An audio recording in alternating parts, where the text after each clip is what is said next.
and welcome to my podcast. Welcome back to my podcast. Welcome to my podcast. Do you have a podcast? Perhaps I should. Anyway, take the most demanding guest I've had in this podcast so far. Welcome back. Okay, hi. How am I demanding?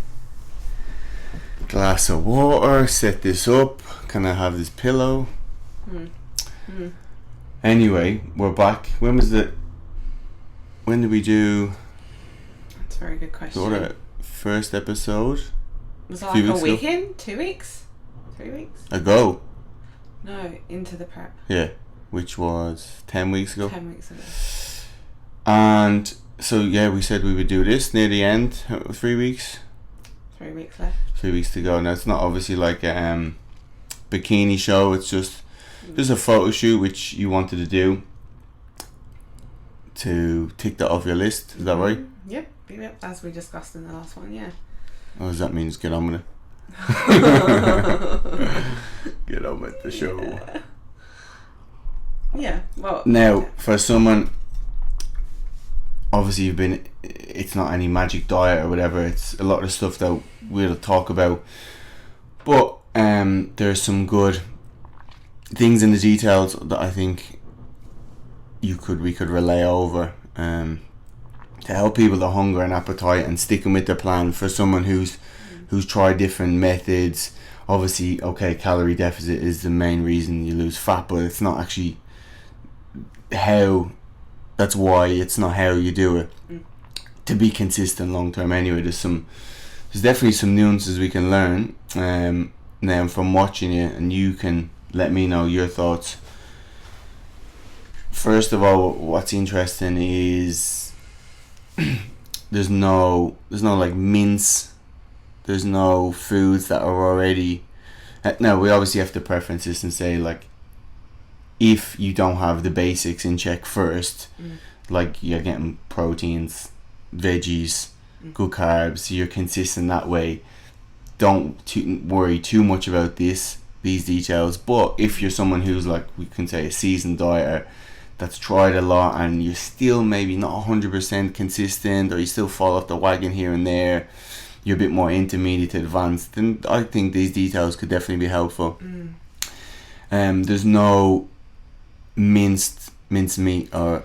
Well, it's actually interesting because if I just take it back a step, because actually one of the things that I feared the most, or have come into a lot before when I've tried to cut weight, has always been that idea of feeling hungry. And I don't mind feeling hungry, but it's that feeling over hungry, overtired all the time, and ravenous all the time, that you can't, like, control it. That's always been an issue for me. And so what's interesting about this process is that, again, it's from my perspective at least, is that everything is whole foods, and not only whole foods, which we talked about in the last one as well, but actually it has made a huge difference to actually chew my food, which, again, we all know it's nothing that hasn't been touched upon before.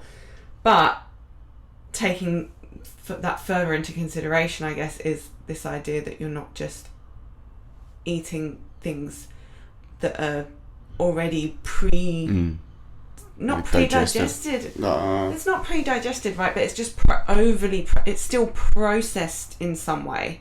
It's a bit more digested, because that's what your stomach's going to do anyway. Break it down, like, so it's broken down. So I guess slowing down the process of actually eating food, which you can do by obviously just thinking about it and thinking about chewing your food, but it's a lot harder if, rather than eating 200 grams of mince, you're eating 200 grams of an actual piece of steak. It's actually a physical task. I couldn't believe the first 3 weeks of my sort of, like, change of eating. I couldn't believe how much longer it was taking me to eat food, which was exhausting in itself, and B, like, this, I started to develop, like, my jaw started to ache from suddenly having to chew the food.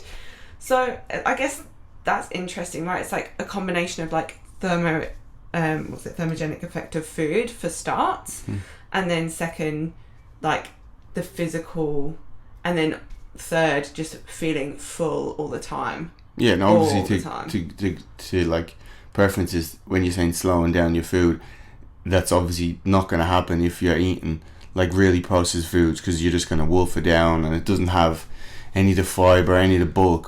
What you're eating like, let's say like nearly a plate of veggies every meal, where you're going to have to chew that, and then add it on just more whole proteins.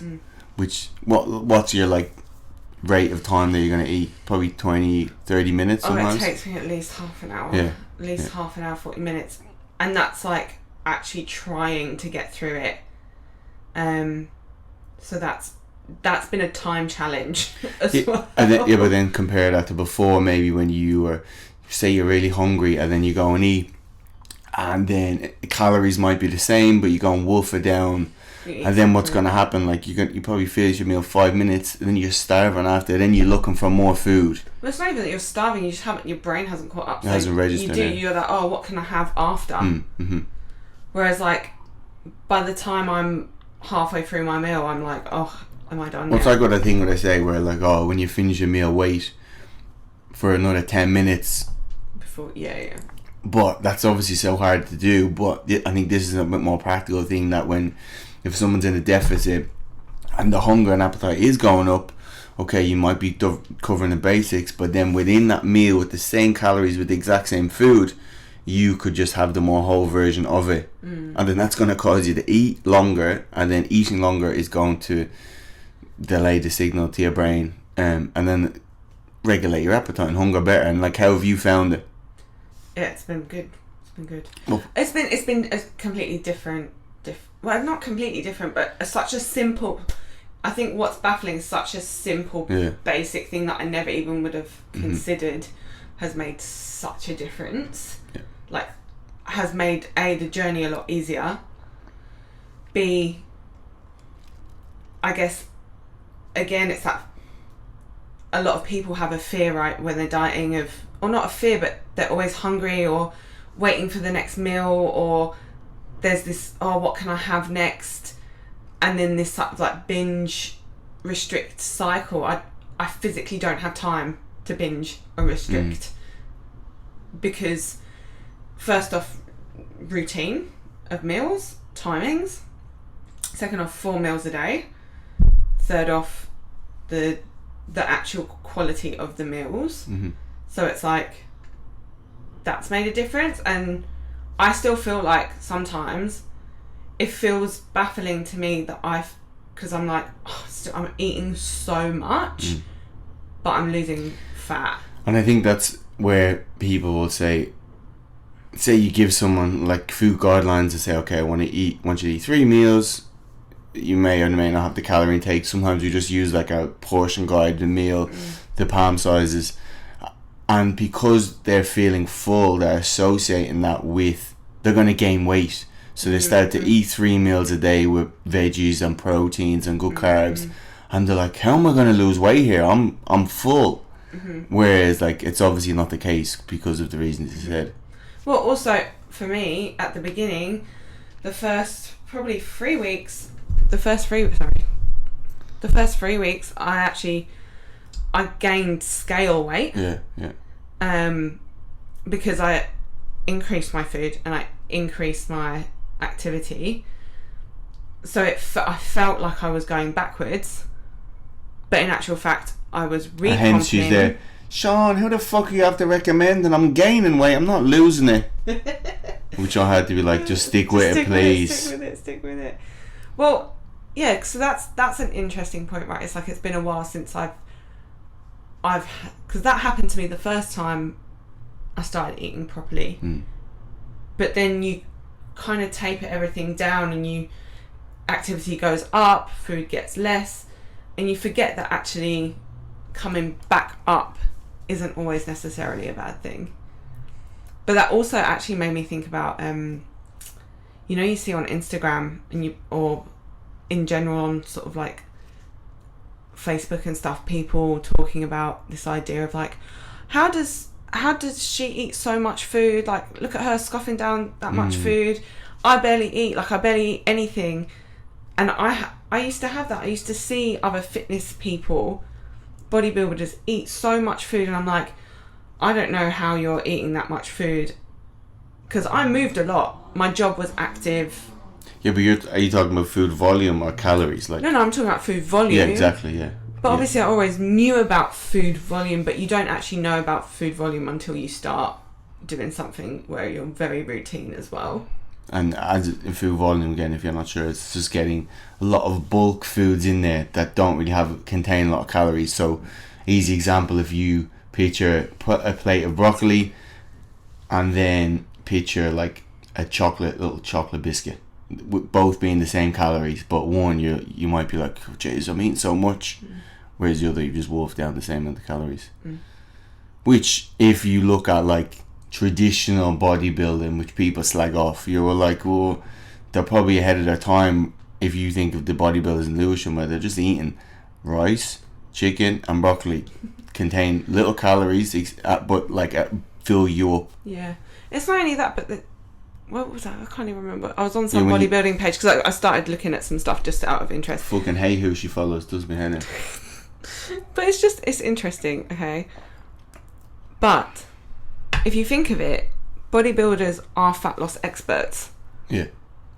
That is their sole purpose is to maintain as much muscle as possible, or build as much muscle as possible and lose as much fat as possible. So at some stage you have to go, okay, well, they've got a model that works really well. How can I do this in a slightly less crazy way? Yeah. Right? So it's kind of... Well, that's the problem.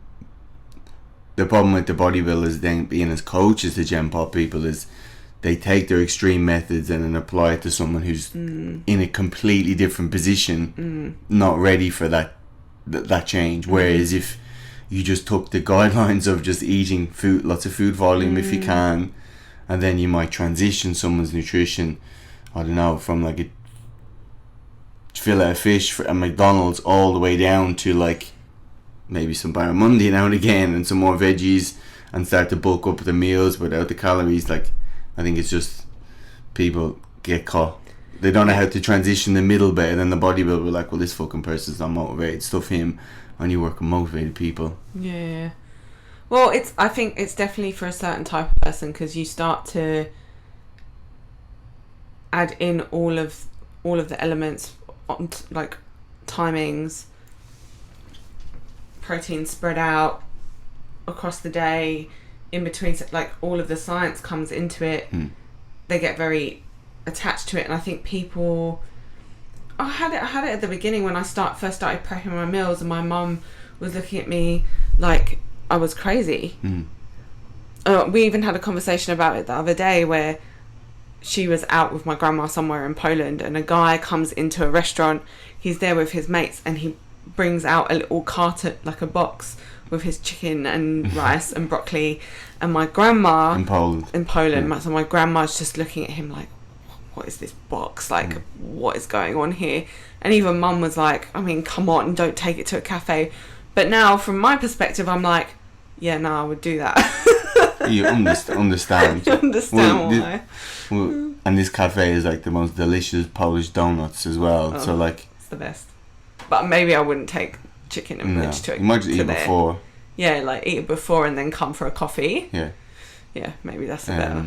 But anyway, the point being is like, at some stage, if you've got certain goals, you got to do what you got to do.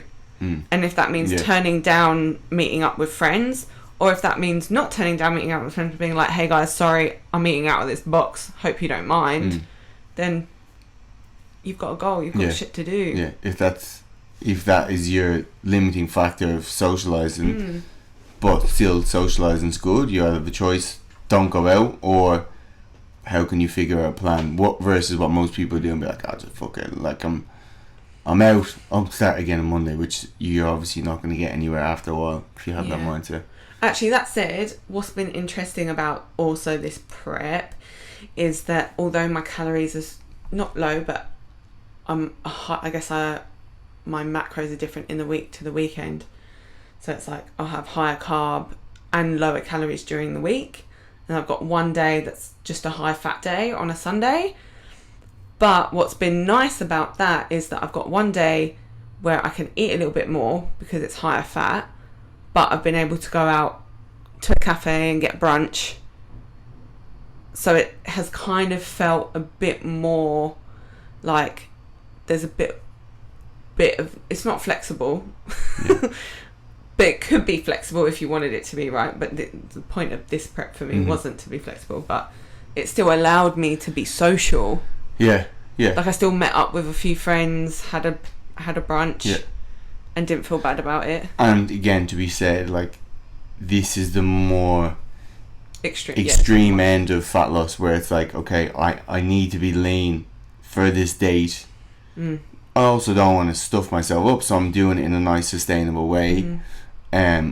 You've trained for years, you've had these habits, so it's like, it's not a big change to start eating this way. It's like probably like just an unhealthy person starting to eat a bit healthy. It's the same, like, it's level of change. Small change for me. It's not an extreme change. Which is where most people go wrong. But to someone that's starting, it would sound very extreme. Yeah. And also to make a point that this is not forever, because I am going out of my mind. Well, I'm not going out of my mind, but I'm at the point where I'm like, okay, lockdown's over, everyone's out, people are going out, people are in cafes, I want to do that. Yeah, I think the reason you did it was obviously you want to tick it off. Yeah, but we were in lockdown. So and we were in lockdown, so we're like, anyway. Well, because we are such big foodies, we're going to spend most of it in lockdown, so it was the perfect time to actually do it then when we could. Well, yeah. But then it's not a case that we were looking at someone's Instagram. I wasn't looking at it, she showed me. But it's obviously someone that just prep, did bikini competitions, blah, blah, blah. And then the girl was like crying after, like eating an ice cream after, which is, and we kind of looked at her pictures, again, non-judgmental, but it's like she blows out after the competitions, get lean. I'm like, oh, that's probably like you're good at extremes. The problem is you're not good at like baseline moderation. And I was like, well, that's not healthy. So for most people, we can like advise, okay, have some flexibility, but I think the point is, when you were trying to lose fat before, and you can correct me, is there was probably a bit too much flexibility, and some people may find that, okay, it comes down to calories, track your calories throughout the day, be under this, okay, which might be okay for someone, say at my weight, or someone 90 kilos, 100 kilos, where you have such a big window. But for someone, if your calorie deficit is like 1400 calories, well, you're like, you can't really be flexible, you have to be structure. And I think I sent you this person because you needed good structure within your day, and that's something actually I've adopted with my own clients, where I'll literally say, okay, I want you to write out your own meal plan, knowing how many calories you roughly need to eat per day. Write out your own meal plan, breakfast, lunch, dinner for the whole week, and you just follow that. And that's hard to do. Oh, I know. It's hard to do. Yeah, but it's kind of like, but you need to have a plan. You need to have a plan, structure, without being too rigid, but without being too flexible. I think as well, before, the issue was not that I could out-train a bad diet, but because I did train, and I trained a lot and I trained quite hard, I kind of was like, would also let my hunger go for too long. So you used to try like fasting, whatever. I used to try fasting through till lunch, and then have all my calories towards the end of the day. And actually what I found was my appetite wasn't regulated. It was kind of all over the place, which doesn't help. And then we were working from home. So then you're like, oh, I'll just get a little, I won't eat now because I'm not allowed to eat now, but I'll get a little snack. And the little snack was adding up to more than what the little snack should be. And so that's not helpful. So I think few things definitely I've taken away from this, and one of them is, it's good to eat. Yeah. You need to eat to be able to maintain fat loss and not be scared of it, because that's the issue. And another issue that I had, years ago when I first kind of started doing it, is like you get so wrapped up on calories in, calories out, that you're like, oh my god, like I can't, and everything goes down. Oh, so like, say you slip up and then you lower your calories. Yeah, so you're constantly lowering your calories. And then you binge out and then you lower. So you just... Yeah. Excuse me. I can hiccup there. Yeah, so that's... I definitely think setting yourself up for something that's sustainable that you can do. But I think the point is it has to have the baseline guidelines of the stuff we talked about. It has to be like, especially high protein. High protein, high food volume, lots of veggies, good carbohydrates. Not being afraid of carbohydrates. Like you definitely eat, not being afraid of it. Yeah. You eat carbohydrates every meal, nearly. Yeah. It's obviously because you're training most days, but for the like it's real common to see girls training really hard, probably doing lots of high intensity work, and then eating zero carbohydrates or hardly any carbs, which is obviously terrible for training, terrible for performance, terrible for like muscle retention, and then from a hormonal point of view, you're going to stuff everything up, and then maybe when you get to like the 3rd and 4th week of your cycle, where your cravings go through the roof, you're just going to binge out. Actually, that brings me on to a good point. Can we talk about, because on this prep, there's a couple of other things that I also have observed, but also I started taking creatine at the beginning of this prep. Yeah. So that might have been another causation for my weight gain at the beginning of it. But what this has taught me, before I was stepping on the scale, on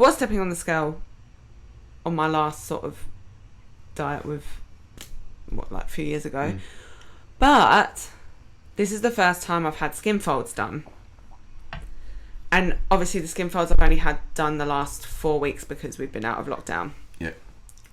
But if I hadn't have had those done, I probably would have nipped it in the bud a lot sooner, because I was getting so frustrated with the fact that, well, the increase of carbs, the amount of water I'm drinking, and on top of that, the creatine, and the training intensity and training volume at the moment as well. So all of those factors have meant that my scale weight really has not done a lot. And that's been really interesting, because body compositionally I have changed. Not a lot, but there's definitely changes. If you were the type of person that was only stepping on the scales, you would be freaking out and you would not stick to it. You probably would have quit. There was times, I'm not going to lie, that I was like, what the actual? Yeah.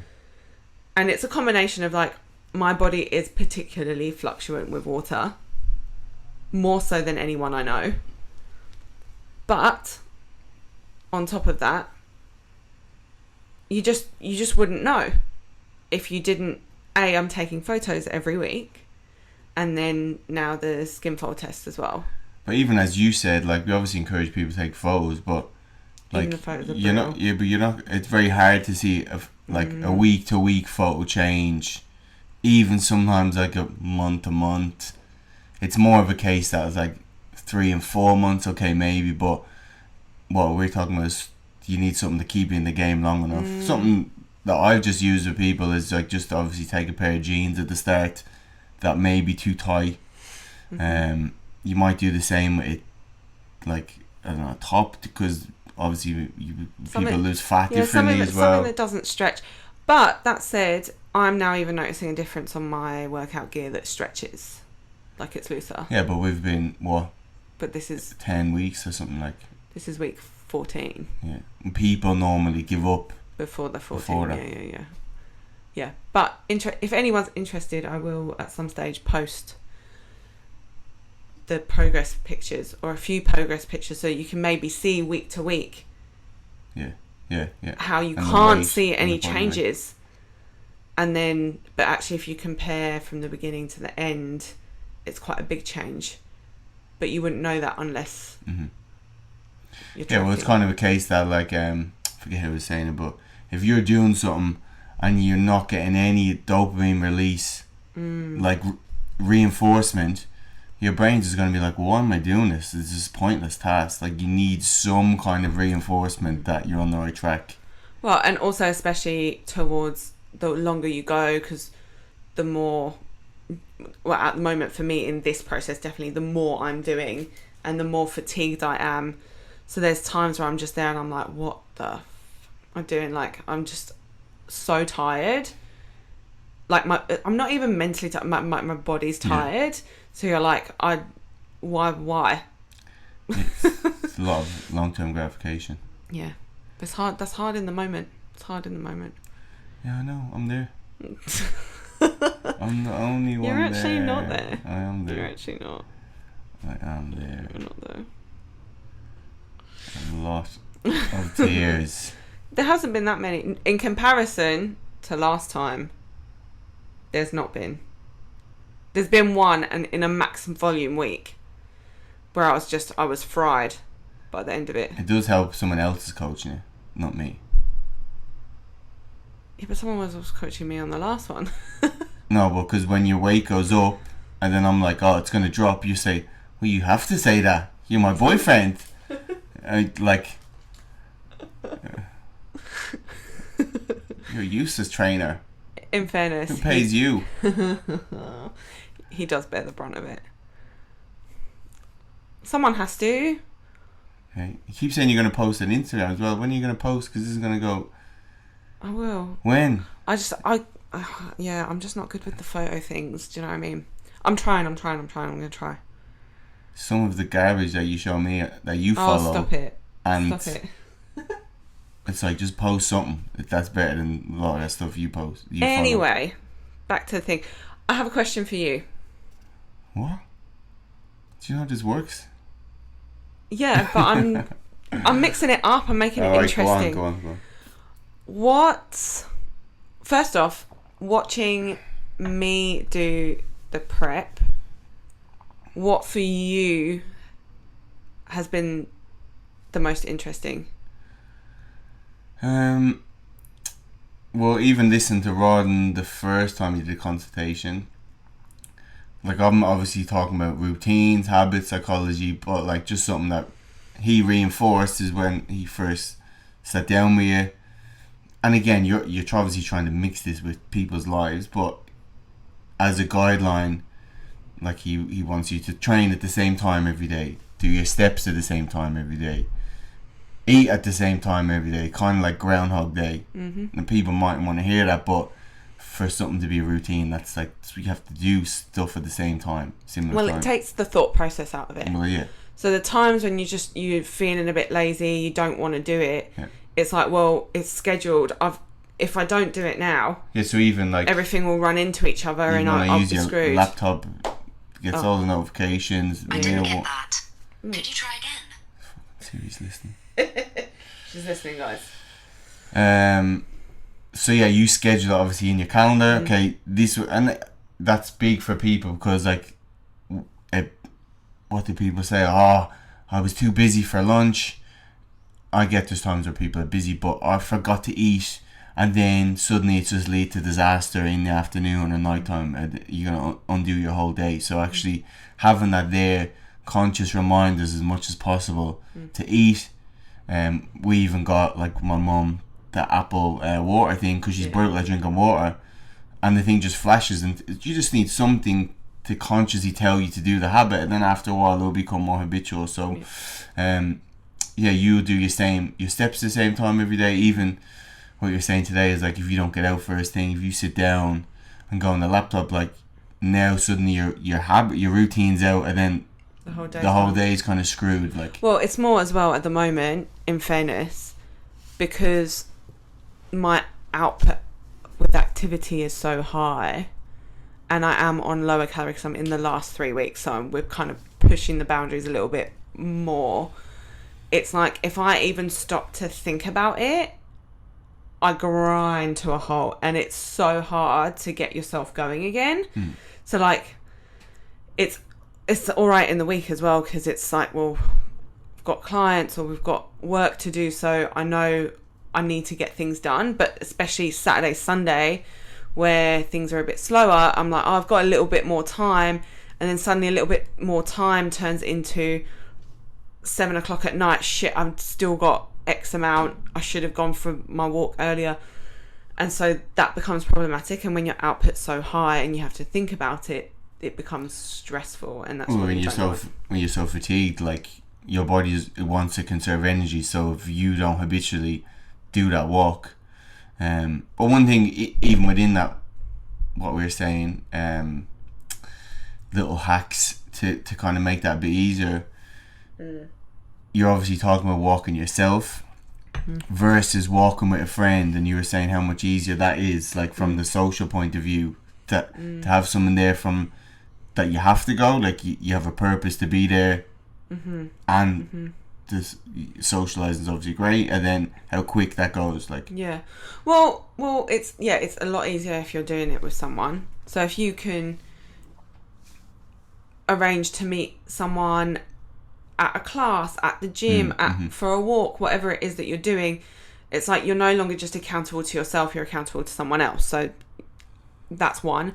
And the second part of that is that it then suddenly is a lot easier because you're with someone. And so for me, talking takes up a lot of time because you're not thinking about what you're doing, whereas even if you're just listening to a podcast or music or whatever, sometimes when I'm really, really drained, it is like every footstep becomes a chore, and then that can be quite annoying, to be honest. It's kind of that thing of like temptation bundling, where just if you like talking to your friend, or even this comes back to like the human socialization aspect, that like that's a part of thing. You obviously go in the park and you'll see people run together, cycle together, so even within that, like if you haven't seen someone in a while, you don't need to go and get drunk or whatever, like go and have a walk, go and do a class. Like you said, it could be something where you're socializing but you're doing it in an active way. It's handy that like obviously the people you go with kind of have similar goals or want to stay healthy, or but yeah, you don't always have to socialize and go get a drink. You can be doing something active that's going to kill two birds with one stone. I mean, I also tempt myself sometimes to do things in a way where it's like I've got a bit of a coffee addiction. I don't know about anyone else, but like and there's a cafe in the park, so I'm like I'll treat myself to a coffee on my second lap of the park, but I've got to get the first lap done to be able to do the second one.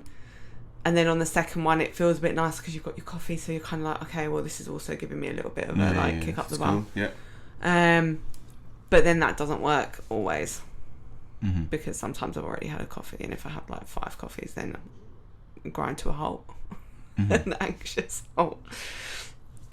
Yeah, so just use whatever you can. But I think the socialising one's good. Even during lockdown, obviously that picture of like the park during. What are you yawning for? Sorry, Jesus Christ, boring. Sorry. You're boring me. Get it together. You're on my podcast. Eck up for someone to drama school. But you closed the window and now there's not a lot of air in here. Because no one wants to listen to the main road. You've used up all the air. Get in the zone. Do what's your method acting. Do what you have to do to get in the zone here. Oh my god. Yawns are contagious, did you know that? Hey? Yawns are contagious. Do you know that I actually know some facts about yawning. So, apparently, if you even watch an animal yawn and you catch the yawn, it does mean that you're a more empathetic person, apparently, because it's yawning when someone else is yawning is like a way of showing that you're trying to connect. Or you just don't have enough oxygen going to your brain. No, it's not oxygen, it's heat. It's if your head's getting too hot. My head's getting too hot. The light's making my head too hot. Because you have that fucking Princess Leia bun thing on your head. What's her name?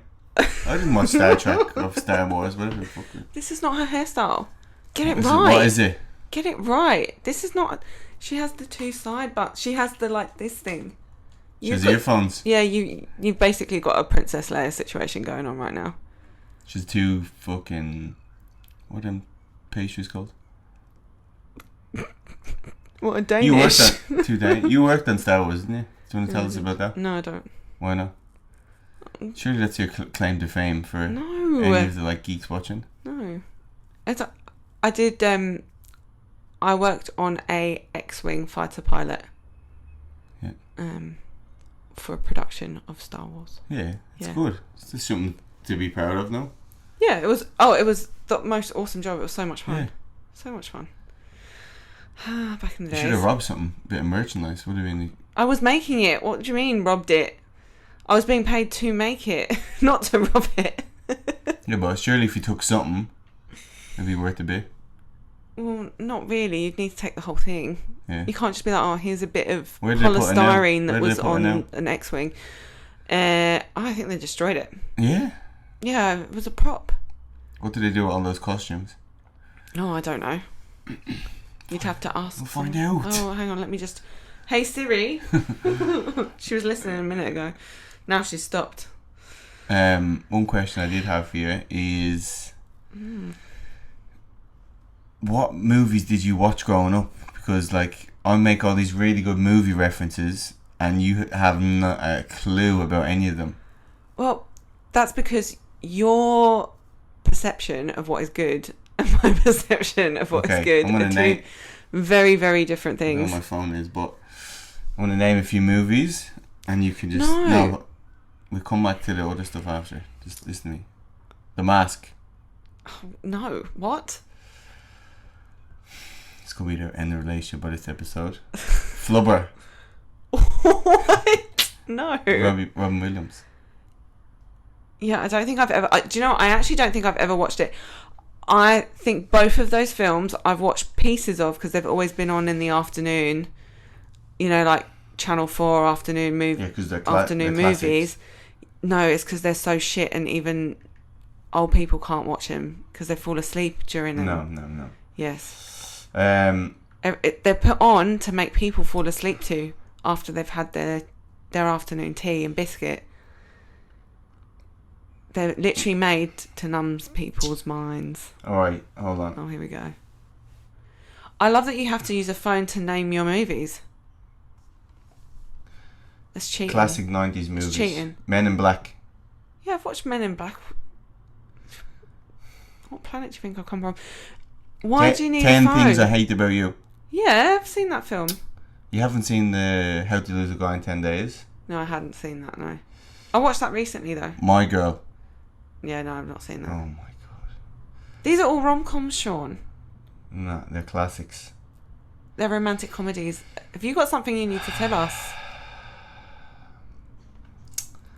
So I think we've just established who's the girl in The Truman Show. The Truman Show. Yeah, no, I hadn't seen that. Oh my no. god. Jumanji, Robin Williams. Yeah, no, I haven't seen Oh that. my god. Oh, Mrs. Doubtfire? No, definitely didn't Oh see my that. god. I think this is... I can't remember if you've watched this, but this is like... Shawshank Redemption? Yeah, of course. Okay. Well, it's not of course. No. Because my dad brought me up watching good movies. And apart from Shawshank Redemption, all of the movies you just mentioned... Dumb and Dumber. Point taken. There you go. Exactly my point. Wayne's World. Exactly Wayne's my World. point.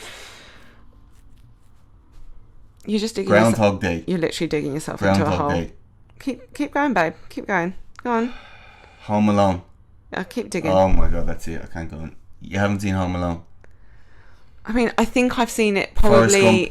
Yeah, Forrest Gump. But I think I've probably seen most of those films, but in sections. Do you know what I mean? Space Jam. No, I never watched Space Jam. Oh my god, this is my childhood, these movies. Listen, I'm really now, sorry, everyone. If you wanted to listen to fitness-related stuff, this is obviously not the podcast for you. After Rawdon, I'm going to send you to a life coach. We've gone off on a tangent, Sean. Bring it back. Oh, hold on. Because it's a good one. Oh, God. Matilda. Yeah. I worked on Matilda. Doing what? On the stage show, not the movie. I'm not that old. But... The Mighty Ducks? No. Fight Club. Yeah. Sleepless in Seattle. I think I did see that at my auntie and uncle's at one point. I think my auntie Jan might have shown me that. Alright, anyway. Babe. Yeah, Babe Sheep Pig, yeah, of course. What? Is that what it is? The one about the dog? The pig? The pig, yeah. It's not called Babe Sheep Dog. Sheep Pig. No, Babe Sheep Pig. No, it's called just Babe. Yeah, but it's about the sheep pig. What are you... Alright, last one. No, we're done. Hocus Pocus. No. Casper. No. Yeah, Caspar. Alright, we're done. We're done. Trivia. Jesus. Bit of movie trivia in the middle of that. Coming back to before. One of the biggest issues, again, you probably touched on before, would be nighttime. But back when you used to, like, when you were trying to diet before. Then when we talk about this, it's not that just like your life's one big fucking calorie deficit. There's times where you're just like, I'm going to lean out.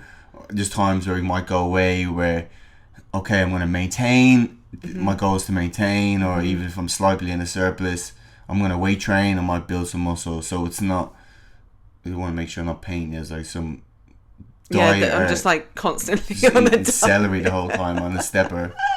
But the times you have, and one of the reasons we've kind of touched on whole foods, but all these diet foods, so like the low calorie yogurts and the YoPros, give me your take on that. Give me, is there a point where people go too far? We can even put like protein bars in there, because I know people go, well, I need to get more protein, and then they start living on these protein bars and shakes. Like, give us your opinion on that, or your experience. This is a really interesting one, because I think there's some things out there that have been a saving grace when dieting for me, and without diet foods we wouldn't have them. I mean, they're not necessarily a diet food per se, but it's like, it's appealing to the market. Yeah, they kind of get labelled as such, but you know, at the end of the day, there's definitely been a few things throughout the times that have been helpful, and then a few things that there's a lot of mislabeling, there's a lot of misinformation, there's a lot of marketing involved. And I think it confuses people, right? And even to the extent where you've got the health food, not even health food, but like, you know, suddenly, I don't know, when I was a kid, there weren't that many nutrition labels, right? They'd give you a rough idea of what was in them, but it wasn't extensive like it is now. It's like now you look on the back of anything, and there's a food label, there's protein, fats, carbs, sodium, sugars, whatever else, fibre is on there. Because we are becoming more aware. For a time in the UK, I don't know if they still do it now, you used to have ratings, green, red, yellow, like to try and help people decipher whether it was like, this is good because it's low fat, or this is good because it wasn't because of calories, but it would be like health rating, a health rating, which would actually, when I first started putting stuff into my Fitness Pal and started learning about food, there was some things that I was like, this should not be green. Like, should not. I can't think of an example now, obviously, but because this was years ago. But that said, there's a lot of buzzwords that are used. Things like keto bar or like low carb, high protein. I came across one the other day that I thought was so cheeky. It was on a protein bar. Coles have just brought out their own protein bars. I'm always interested when I see new packaging, because I'm like, what's this new product like? Be interesting to see what it's got in it. And you know, there's a few brands in there, like the Musashi and whatever, and I like to compare how much protein to how many calories are in the different things, because every once in a while I do enjoy a protein bar, but it's not a staple, and it's not something that I have all the time, because it's still a chocolate bar. Essentially, it is still a chocolate bar. There's just a couple of protein bars that I happen to like more than I like a Kit Kat or a whatever. But anyway, that's beside the point. But then, my point being, there's a few things now. If you look on all the protein bars, it's got 25 grams of protein or 10 grams of protein or plant protein for the vegans out there, and it will have how much protein per bar. Now, a lot of the times on the bar, on the front of the bar, it will say 100 calories, and you're like, cool, sick, like, sweet, that's probably the lowest calorie protein bar I can find. And then you flip it round to the back and it's 2 serves per pack. It's like, who's going to buy a protein bar that's like, I don't know, the size of a Kit Kat and be like, yeah, I'm going to eat half for starts? That's one thing. And then the other cheeky thing that Coles ones have done, which I think is absolutely ridiculous and should not be allowed, is it says in big writing 25, and then there's a tiny little like thing down the side that you can't really see that says %. And then you flip it round and actually the bar has 11 grams of protein in it, but it's 25% of the bar is protein. So they've now just even started, rather than even labeling how many grams of protein is in the actual bar, they've now started to play with percentages just to confuse you. Yeah, there's not much regulation. No.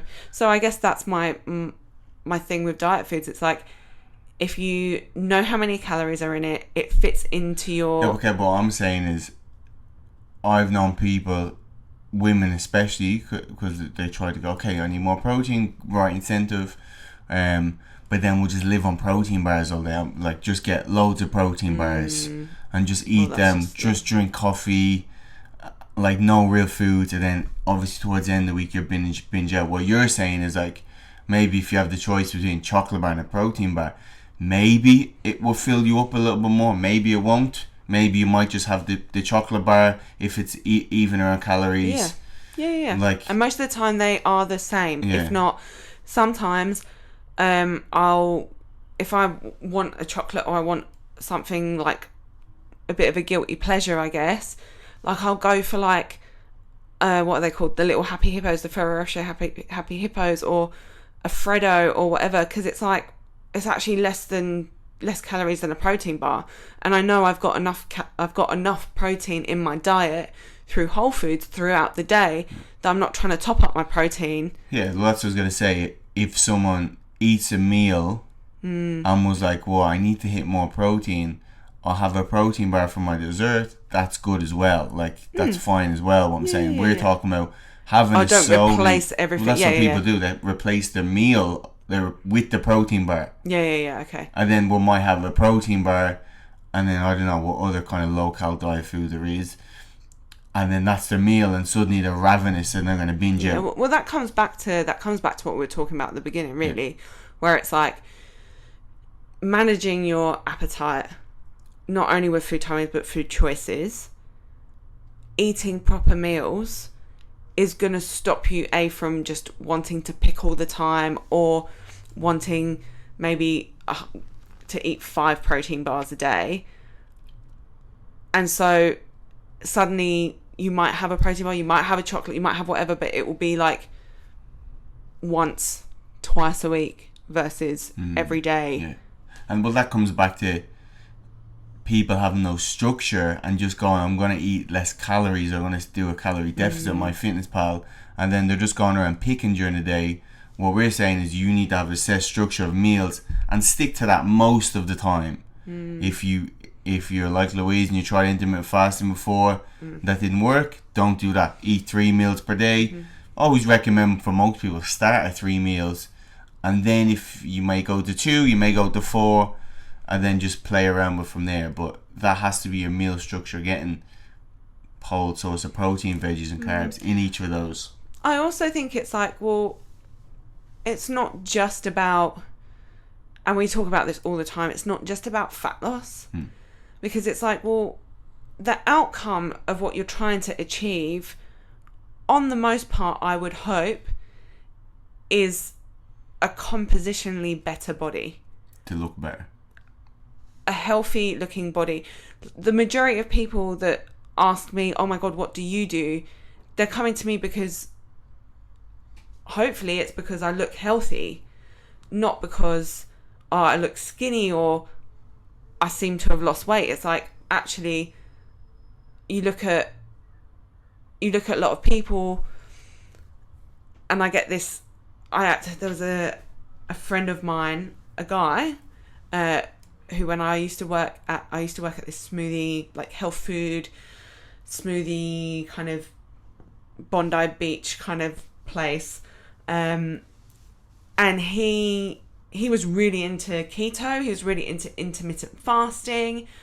He actually would fast all day, only drink bulletproof coffees. For anyone listening, that is basically a long black or Americano with a MCT scoop of MCT, like coconut oil or butter. Sometimes they make it with organic grass-fed butter. So he would drink those all day, and then he would have one meal a day. And now looking back on it, I'm happy that worked for him and that he was happy and he felt good, because he would always be like, oh, I just feel so good doing this. But he always complained about how he couldn't gain muscle and was really skinny and couldn't fill out. And, you know, then I didn't know anything about training really. So I wasn't in a position to turn around and be like, mate, first off, in your one meal, you're probably not hitting enough protein. Yeah. And second off, you're not training. And third off, again, you might be sustaining a certain level of body fat, but nothing's holding up that body fat. You've got nothing there to make you look good, right? Yeah. So it's like, again, it's how do you want to look? Because there are so many ways to skin a cat. Like, you can calories in, calories out. You can go, all right, I'm going to drink red wine, or I'm going to drink whatever I'm going to drink and still be in a calorie deficit, and have one meal a day and still be in a calorie deficit. But how are you going to look at the end of that? Is that what you're going to want to look like? For some, it might be, and then in which case, go ahead, do your thing. But for the majority, it's like people want to feel like they have energy. They want energy to play with their kids. They want energy to do all the activities they want to do when they're not at work. They want to feel, they don't want brain fog. They don't want to feel exhausted, and they don't want to wake up hungover all the time. They want to feel good and healthy and fit, and like they can lift and throw their kids around, or they can pick up the laundry and not have to be like, oh, my back, or this. And so to get to that process, you have to put enough in to be able to actually get your body functioning. And so I guess it always happens to a lot of women, is you go, oh, I want to lose weight because aesthetically I want to look better, and I'm just not going to eat, or I'm going to eat. I remember in the gym in Ireland I worked, there was a lady that came in, 50s I think, and this is nuts, like a doctor had put her on this 500 calorie a day diet. She lost heaps of weight, I don't know, 50 kilos or something ridiculous. But she couldn't even walk up the stairs to the gym because she had lost so much muscle. And if you could see her, like, composition wise, it was just like, fat just hanging, like just squidgy fat is hanging off, because obviously she's lost it too quick. Skin elasticity, couldn't respond in time. I think of The Biggest Loser, where they lose all that, but then stretch marks, blah blah blah. But yeah, she couldn't even walk up the stairs. We had to literally, like, her training was just get on the stationary bike to start off, because she couldn't do anything, had no strength. So yeah, that actually reminds me of there's a podcast that I listen to, that if anyone is looking for a good podcast, check it out. It's called American Glutton. It's Ethan Suplee. brilliant podcast. He interviews a lot of people about their journey, and it's interesting to see everyone's journey. But some of his stuff that he says are honestly gems of things that you need to take on board, because for certain people, like someone like him, he talks about skin. He's had he has his journey is incredible. Check it out. He's Have you seen Remember the changed. Titans? Actually, I haven't seen I haven't seen anything with him in it. Remember the Titans, one of the all-time greatest movies. Well, maybe we should watch it. It's not one of your silly ones, though, is it? As in, like, an all-time great movie. Yeah, it is. Okay. But he's the only guy. I can't remember how much weight he's lost. It's something ridiculous. But he talks about skin and about extreme fat loss and skin, and how it's once your skin loses its elasticity, there's a certain point where it won't come back. Yeah, And what I'm saying, that's but an interesting point. yeah, and after a certain age. Oh, yeah. So you're saying when people do it stupidly? Yeah. Oh, yeah, okay, so yeah. Because if you see him, go and Google his before and after pictures. Ethan Suplee.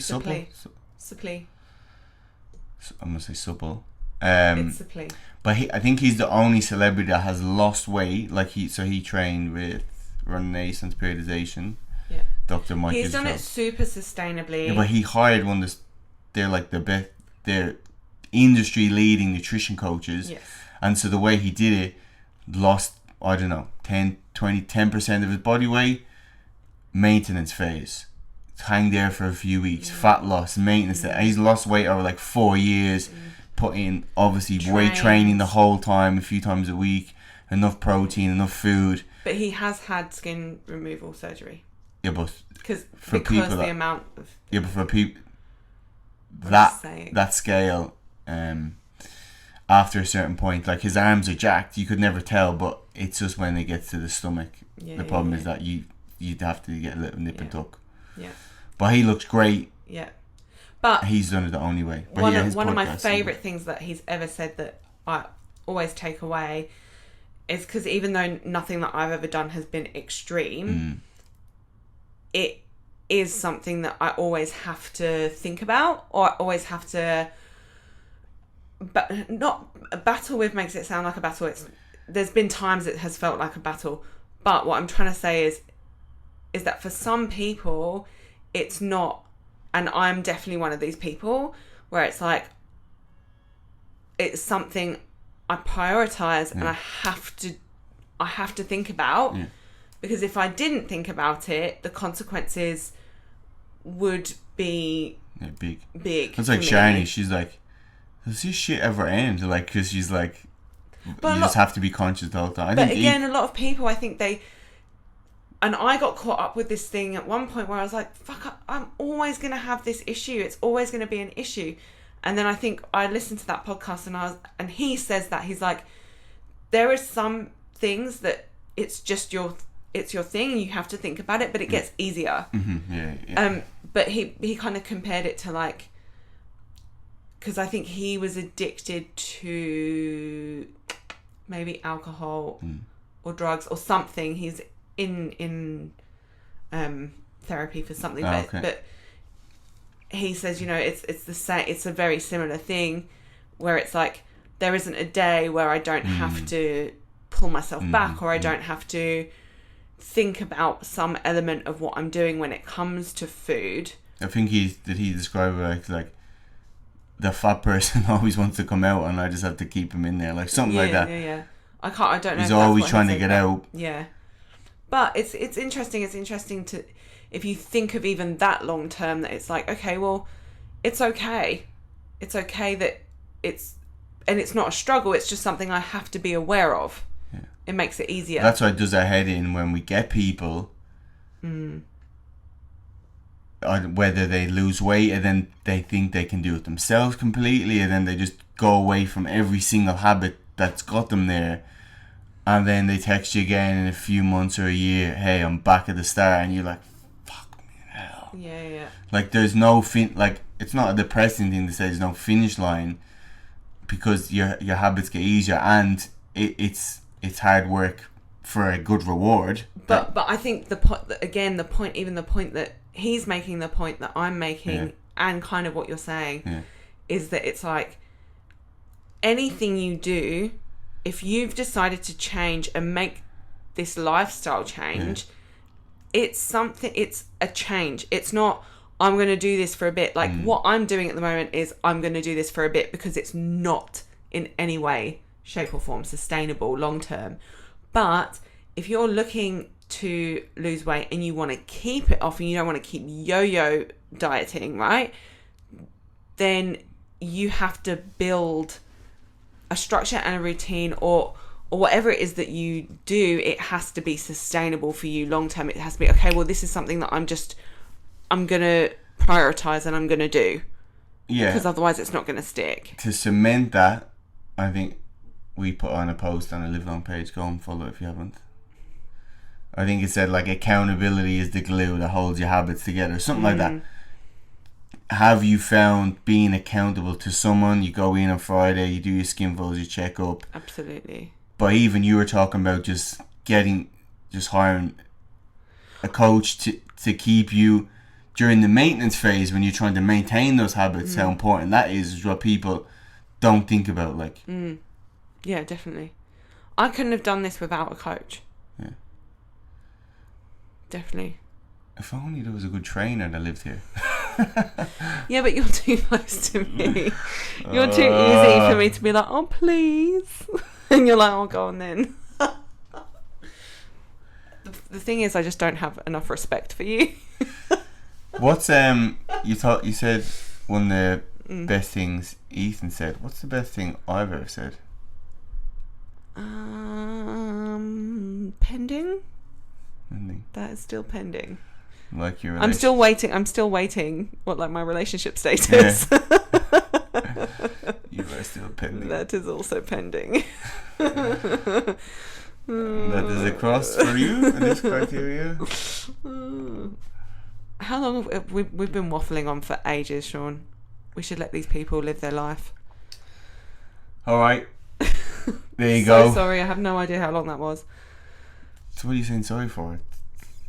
We're doing it off our free time. I know, but we waffled on a bit. So what? Peace out. I hope you enjoyed that. If you have any questions, you can message me on Instagram. Are you going to start posting on Instagram? Yeah, I'm going to start chatting shy? I'll start doing something.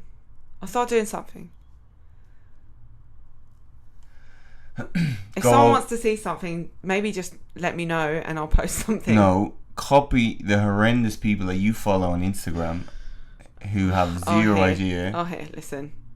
That's it. Thank you for listening to the Sean McGuinness podcast. It's been a pleasure. Go over to livelongperformance.com to see all stuff. Technical terms. Download. We have a free fat loss Kickstarter which has most of the stuff we talked about today on it, so go and download that. I will see you again. Whether or not you see Louise again will depend on the feedback this episode, so I hope you all have a good day. Relationship status pending. Goodbye.